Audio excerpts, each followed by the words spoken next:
नमस्कार दोस्तों। हरे कृष्णा कृष्णा कृष्णा हरे हरे, हरे रामा रामा रामा हरे हरे। चैत्र नवरात्रि की बहुत बहुत शुभकामनाएं। चैत्र नवरात्रि लगभग सभी महिलाएं अपने अपने घर में व्रत रखती हैं, पूजा करती हैं और 9 दिन की तैयारी में लगे रहती हैं। और चैत्र नवरात्रि का संपूर्ण पूजन सामग्री मैंने आप लोगों से अभी शेयर किया है। वीडियो को जरूर देख लीजिएगा। और आज हम ये जानेंगे कि पूजा हम घर पर बहुत ही सरल तरीके से कैसे करेंगे। नवरात्रि के लिए देखिए, नवरात्रि बड़ी पूजा होती है तो इसमें एक चौकी हमें थोड़ी सी बड़ी साइज की चाहिए होगी। अगर नहीं है तो आप छोटे साइज का 2 या 3 चौकी लगाकर भी पूजन कर सकते हैं।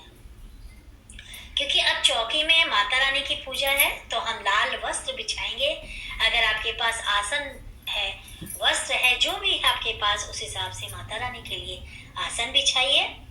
फिर चावल का हम आसन देंगे। रंगीन चावल बनाते हैं या अष्टदल कमल बनाना चाहते हैं तो बहुत ही सुंदर सजाकर रख सकते हैं। लेकिन मैं एकदम सरल उपाय तरीके से, सरल सादा तरीके से आप लोगों को दिखाना चाहती हूँ। तो देखिए, मैंने सारे आसन लगा दिए हैं। अब दिखाती हूँ एक एक करके कौन कौन से पहला स्टेप्स हमें करना है। और सबसे पहले हम माता रानी की स्थापना करेंगे। बहुत सरल तरीका है और सभी बड़े आसानी से इसको कर लेंगे। सबसे पहले माता रानी की स्थापना करेंगे, ठीक है। मूर्ति है तो मूर्ति की स्थापना करेंगे, फोटो है तो फोटो की स्थापना करेंगे। इसके बाद हम गणेश जी को बैठाएंगे। 9 दिनों तक गणेश जी को जरूर बैठाना चाहिए साथ में। अगर आप अपने मंदिर में पूजा करें तो ठीक है, नहीं तो गणेश जी को आपको जरूर बैठाइए। इसके बाद हम कलश स्थापना भी करेंगे। कलश स्थापना के लिए देखिए, मैंने अष्टदल कमल बना लिया था।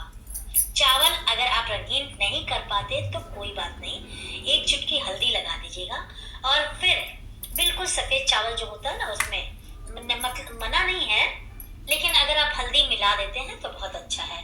और 1 लोटा ले लिया है, इसमें स्वास्तिक बनाया, कंठ में मौली बांध दिया, शुद्ध जल से लोटे को पूरी तरह से भर दिया। इसके बाद हल्दी की 1 गांठ, सुपारी, लौंग, 1 रुपए का कॉइन, सिक्का। लक्ष्मी प्राप्ति के लिए अगर आप स्पेशल पूजा करना चाहते हैं तो इसमें 1 कमल गट्टा और 1 कौड़ी जरूर डालिएगा।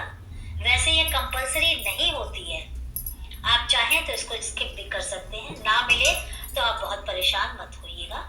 इन सभी चीजों को हम जल में डाल देंगे। और इसके बाद देखिए, 5, 7 या 11 आम के या अशोक के पत्ते हम यहाँ पर ले आएंगे। उसके ऊपर पूर्ण पात्र यानी कि 1 चावल से भरा हुआ पूर्ण पात्र रखेंगे। अशोक के पत्ते जल्दी सूख जाते हैं तो आम के पत्ते मिल जाए तो अति उत्तम है। पानी वाला 1 नारियल के ऊपर आप कलावा लपेट लीजिए और पूरी चुनरी जो है उस पर अच्छे से लपेट दीजिए। बहुत अच्छा लगता है और सुंदर भी दिखता है। तो चुनरी हम इसके ऊपर लपेट देंगे। नारियल का जो मुंह है, वो जो पूजा करने वाले हैं उनके तरफ रहेगा। जो उनका मुंह है ना, वो हमारी तरफ रहेगा, जहाँ हम जो पूजा करते हैं। तो हम लोग स्थापना करेंगे इनकी। और इस तरह से संपूर्ण रूप से हमारा कलश की स्थापना हो गया है। इस पूजा में नारियल यानी कि श्री कलश का ही स्थापना किया जाता है। तो ये हमारे कलश की स्थापना हो गई। इसके बाद हमें जवारे बोना है। जवारे बहुत जगह पे लोग बोते हैं, बहुत जगह पे नहीं बोते हैं। तो अगर आपके यहाँ नहीं बोते हैं तो आप इस चीज को स्किप कर सकते हैं। जहाँ जहाँ जवारे बोए जाते हैं वहाँ 1 प्लेट लेंगे, चावल का आसन ले लेंगे। यहाँ पर आप चाहें तो अष्टदल कमल बना सकते हैं। मिट्टी का इस तरह का 1 कुंडा ले लेंगे। इसमें शुद्ध सात्विक मिट्टी यानी कि जिसमें कंकड़, बालू या फिर कीड़े मकोड़े ना हो, उस तरह की मिट्टी से भर लेंगे। आप चाहें तो जो कोकोपीट आता है ना मार्केट में, या अमेज़न है, मिल जाता है, पानी में भिगोकर उसमें ज्वारे बो सकते हैं। इस तरह से इसको गीला कर लेंगे और जवारे को 1 लेयर डालेंगे, 1 मिट्टी का लेयर डालेंगे। ठीक है ना, समझा रहा है आपको। 1 लेयर मिट्टी का, फिर जवारे का, और फिर मिट्टी का लेयर डालेंगे, फिर 1 जवारे का लेयर डालेंगे। इस तरह से करेंगे तो बहुत बढ़िया जो है ना जवारे आते हैं। जवारे कैसे बोया जाता है इसका अलग से मैं आप लोगों को वीडियो दे दूंगी, उसमें आप लोग स्टेप बाय स्टेप जरूर देख लीजिएगा। फिर जो कुंडा है हमारा, इनको अच्छी तरह से पूजन कर लेंगे, टीका कर लेंगे। आप हल्दी चंदन कुमकुम से टीका कर सकते हैं, स्वास्तिक बना सकते हैं, चीजों को भव्य बना सकते हैं, सुंदर बना सकते हैं। इसके बाद देखिए यहाँ पे जवारे बो लिया। कोई यहाँ कोई लोग गेहूं भी बोते हैं, कोई जवारे बोते हैं, कोई दोनों मिलाकर बोते हैं। तो जो आपके यहाँ परंपरा हो उसके हिसाब से आप करिएगा। यहाँ पे मैंने गेहूं के बोए हैं, तो आप लोग जो आपको हो, नहीं होता है तो उसको स्किप कर दीजिएगा। उसके ऊपर हल्की हल्की मिट्टी ऊपर से डाल देना है, बहुत टाइट करके नहीं रखना है, हल्का फुल्का करके रखना है, ताकि इसमें से जब अंकुर आए, जब इसमें से पौधे आए तो बहुत ही आराम से बाहर आ सके। जवार बोने के बाद जो नेक्स्ट काम हमारा होता है वो है अखंड दीप का स्थापना। घर में बहुत पॉजिटिविटी रहती है। अगर आप ऑफिस जाने से पहले काफी घंटों तक घर पे नहीं रहने वाले हैं तो आप इस पार्ट को स्किप कर सकते हैं, आपके घर में पीछे से कोई देखने वाला ना हो, और नॉर्मल सुबह शाम का दिया फिर जला सकते हैं। लेकिन अगर आप घर पे ही हैं तो आप अखंड दीपक का स्थापना कर सकते हैं। अखंड दीपक 9 दिनों तक कंटिन्यूअस चलता है, जलाना चाहिए। अखंड दीपक का ख्याल भी बहुत रखना है, और कैसे रखना है, बाती कैसे बनानी है, दीपक का चयन किस तरह से करना है, इसका भी संपूर्ण डिटेल्स वीडियो आपको चैनल में मिल जाएगा। अगर अखंड दीपक स्थापना करना चाहते हैं तो उस विधि को जरूर देख लीजिएगा, आपके लिए हेल्पफुल रहेगा। इसके बाद 9 ग्रह की स्थापना करते हैं। 9 ग्रह क्या होते हैं? 9 दिनों तक हम 9 ग्रह को शांत करते हैं। माता रानी के 9 रूप इन 9 ग्रहों को शांत करते हैं। हमारी बहुत सारी अड़चने परेशानियां दूर हो जाती हैं। इसके लिए हम चावल की 9 ढेरियां लगाएंगे, इसके ऊपर एक एक करके सुपारी रखेंगे। ध्यान रखें, एक बार चीजें जब हम स्थापना करते हैं तो पूरे 9 दिनों तक किसी भी चीज को हाथ नहीं लगा सकते, तो इनको हिलाया भी नहीं जाता है। तो आप एक बार चौकी में बहुत ही प्रेम से स्थापना कर दीजिए, बार बार बिल्कुल नहीं हिलाना है और ना बार बार टच करना होता है।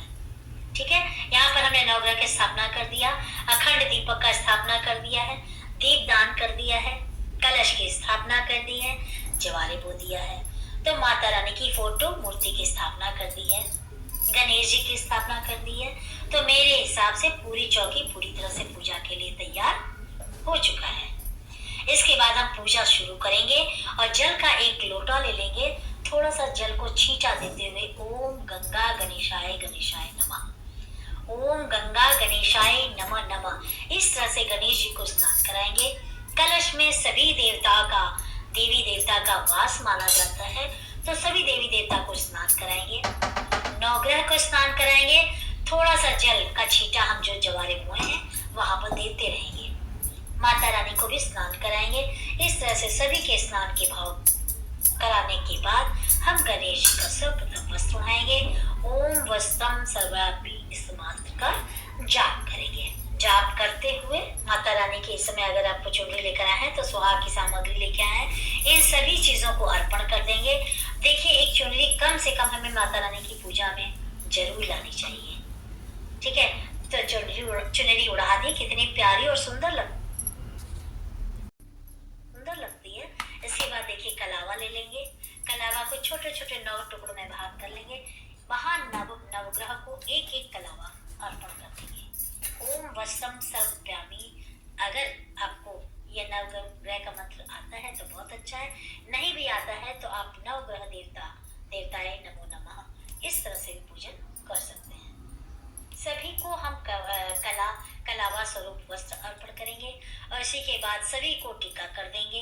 पहले जब कोई चीज हम शुरू करते हैं तो टीका करना, वस्त्र चढ़ाना, फूल चढ़ाना, भोग देना, गणेश जी से हम शुरू करेंगे। इसके बाद दीपक का पूजन कर लेंगे, माता रानी को टीका लगाएंगे, जो हमारे 9 ग्रह हैं उनको टीका करेंगे, जो हमारे जौ बोए हैं जिसपे उसको टीका करेंगे, साथ ही में कलश देवता को भी टीका करेंगे। तो 9 ग्रह का टीका हम चंदन से करते हैं, माता रानी को रोली कुमकुम से करते हैं, हल्दी भी लगा सकते हैं, और इसी तरह से सभी को टीका करेंगे।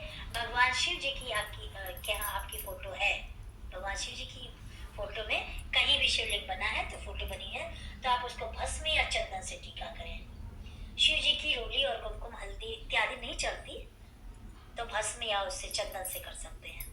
भगवान शिव जी को भी सूक्ष्म रूप से भी पूजा किया जाता है और ओम नमः शिवाय 3 बार कम से कम मंत्र जाप करते हुए बेलपत्र, अगर भगवान शिव जी को पसंदीदा वाला धतूरा का फूल जो आंकड़ा होता है, धतूरा का फूल जो आंकड़े का फूल मिल जाता है, उसका बेलपत्र कम से कम एक बेलपत्र अगर मिल जाता है तो आप जरूर चढ़ाएं।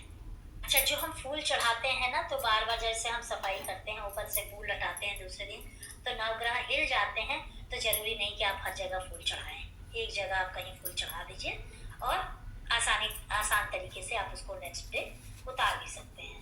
माता रानी को भोग के स्वरूप में आप जैसे पान, सुपारी, लौंग, जो फूल वाली लौंग होती है वो सब तो दे चाहते ही हैं, और मिठाई लड्डू का भोग लगा सकते हैं, मेवा का लगा सकते हैं, कभी मिश्री का लगा सकते हैं। जो भी है 9 दिन में आपको जो अवेलेबल हो, जो अच्छे तरीके से मिल जाए, उसका भोग आप जरूर लगाइए। और आशा करती हूँ कि मेरी वीडियो आपको पसंद आई हो। सप्तशती का पाठ जरूर अगर 9 दिन पढ़ते हैं तो बहुत अच्छा है, या दुर्गा चालीसा पाठ होते हैं उसका भी आप जाप कर सकते हो, पढ़ सकते हैं 9 दिन। तो और जो है कपूर का, धूप का, गूगल का आप दीपक लगा के पूरे घर में आप उसकी जो है आहुति मतलब दे देते हैं तो घर की पॉजिटिविटी बनी रहती है। तो इस तरह से ज़रूर आरती करें, शांत करें और माता रानी से क्षमा याचना करेंगे कि पूजा में जो भी भूल चूक हो उसको माफ़ करें। वीडियो पसंद आई हो तो लाइक करिएगा, सब्सक्राइब करिएगा और बेल आइकॉन को प्रेस कर दीजिएगा। धन्यवाद। आप सभी का बहुत बहुत धन्यवाद।